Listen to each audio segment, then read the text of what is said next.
ಯಾವಾಗಲೂ ಒಂದು ವಿಷಯವನ್ನು ನೆನಪಿನಲ್ಲಿಡಿ, ದೇವರನ್ನು ಹೊರತುಪಡಿಸಿ ನಿಮ್ಮ ಕಣ್ಣೀರು, ನೋವು ಮತ್ತು ದುಃಖವನ್ನು ಯಾರಿಂದಲೂ ಅರ್ಥ ಮಾಡಿಕೊಳ್ಳಲು ಸಾಧ್ಯವಿಲ್ಲ. ಮನದಲ್ಲಿ ಆಸೆಗಳು ಕಡಿಮೆ ಆದಷ್ಟು ನೆಮ್ಮದಿ ತಾನಾಗಿಯೇ ನಮ್ಮನ್ನು ಹುಡುಕಿಕೊಂಡು ಬರುತ್ತೆ.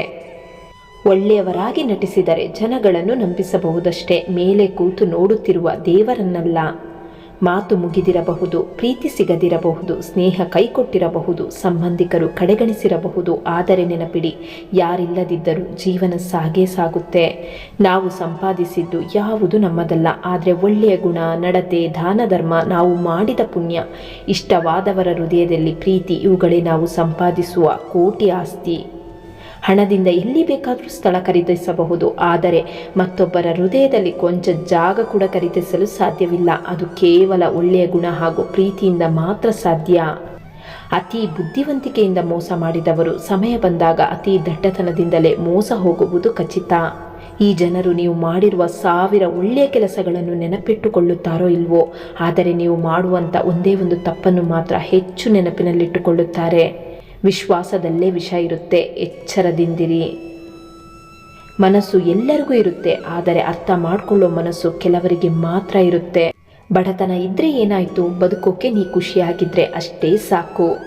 ಒಂದು ಮಾತನ್ನು ಯಾವಾಗಲೂ ನೆನಪಿನಲ್ಲಿ ಇಟ್ಟುಕೊಳ್ಳಿ, ಈ ಮುಖ, ಈ ಸೌಂದರ್ಯ, ಈ ದೇಹ ಎಲ್ಲವೂ ನಾವು ಸಾಲದಲ್ಲಿ ಪಡೆದಿದ್ದೇವೆ. ಸಮಯ ಬಂದಾಗ ಇವುಗಳ ಮಾಲೀಕನಿಗೆ ನಾವು ಎಲ್ಲವನ್ನು ಹಿಂದಿರುಗಿಸಬೇಕು. ಜೀವನದಲ್ಲಿ ಕಾಯುವುದನ್ನು ಕಲಿಯಬೇಕು. ಎಲ್ಲವೂ ನಡೆಯುವುದು ಸಮಯಕ್ಕೆ ಸರಿಯಾಗಿ ಹೊರತು ನಮ್ಮ ಅವಸರಕ್ಕೆ ತಕ್ಕಂತೆ ಅಲ್ಲ.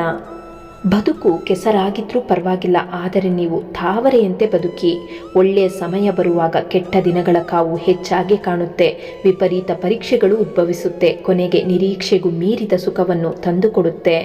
ಸಿಹಿ ನೀರನ್ನು ತುಂಬಿಕೊಂಡಿರುವ ಬಾವಿ ಮೌನವಾಗಿ ಇರುತ್ತೆ, ಅದೇ ಉಪ್ಪು ನೀರಿನಿಂದ ಇರುವ ಸಮುದ್ರ ಆರ್ಭಟಿಸುತ್ತಾ ಇರುತ್ತೆ. ಅದೇ ರೀತಿಯಾಗಿ ಅಜ್ಞಾನಿ ಗರ್ಜಿಸುತ್ತಾ ಇರುತ್ತಾನೆ, ಜ್ಞಾನಿ ಮೌನವಾಗಿ ಇರುತ್ತಾನೆ. ಮುಂದಿನ ಪುಟದಲ್ಲಿ ಏನಿದೆ ಎಂದು ಭಗವಂತನಿಗೆ ಹೊರತು ಬೇರೆ ಯಾರಿಗೂ ತಿಳಿಯದ ಪುಸ್ತಕ ನಮ್ಮ ಜೀವನ. ಏನೋ ಒಂದು ಆಗಿದೆ ಅಂದರೆ ಅದಕ್ಕೆ ಏನೋ ಒಂದು ಕಾರಣ ಇರುತ್ತೆ. ಆಗುವುದೆಲ್ಲ ಒಳ್ಳೆಯದಕ್ಕೆ.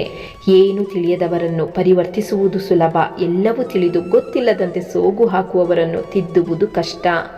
ಮೋಸ ಹೋದೆ ಎಂದು ದುಃಖಿಸಬೇಡ. ಭಗವಂತನನ್ನು ನಂಬಿದವರಿಗೆ ಮೋಸವಾದರೆ, ಮೋಸ ಮಾಡಿದವರಿಗೆ ಮೋಸ ಮಾಡಲು ಭಗವಂತ ಯಾರನ್ನಾದರೂ ಸೃಷ್ಟಿಸಿರುತ್ತಾನೆ. ಸಮಯ ಸಂದರ್ಭ ನೋಡಿಕೊಂಡು ಸತ್ಯವಾಗಿ ಸರಿಯಾದ ಪಾಠವನ್ನು ಕಲಿಸುತ್ತಾನೆ. ಅನುಮಾನ ತಪ್ಪಾಗಬಹುದು, ಆದರೆ ಅನುಭವ ತಪ್ಪಾಗಲಾರದು. ಯಾಕೆಂದರೆ ಅನುಮಾನ ಮನಸ್ಸಿನ ಕಲ್ಪನೆ, ಅನುಭವ ಜೀವನದ ಸತ್ಯ ಘಟನೆ.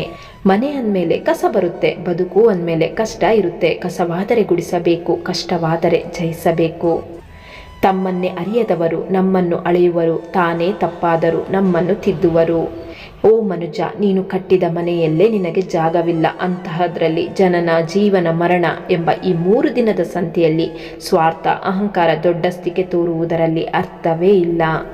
ನಿಮ್ಮನ್ನು ನೀವು ಸ್ವೀಕರಿಸಿಕೊಳ್ಳಿ. ಸರಿ ಹೋಗದೇ ಇರುವ ವಿಷಯಕ್ಕೆ ಚಿಂತೆ ಮಾಡಿ ನಿಮ್ಮ ಆರೋಗ್ಯವನ್ನು ಹಾಳು ಮಾಡಿಕೊಳ್ಳಬೇಡಿ.